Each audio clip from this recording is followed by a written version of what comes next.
Hey everyone!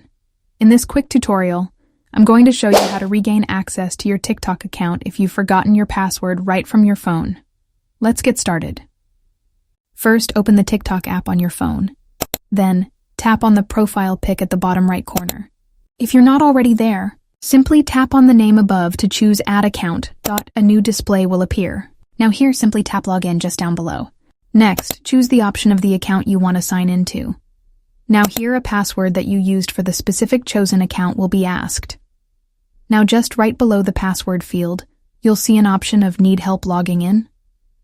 Go ahead and tap on that. You'll be asked to choose how you want to reset your password, either via your phone number or your email address. If you choose phone, enter the phone number linked to your TikTok account.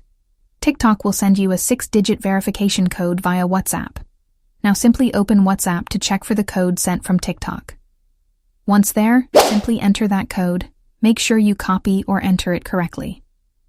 Once done, then you'll be prompted to create a new password.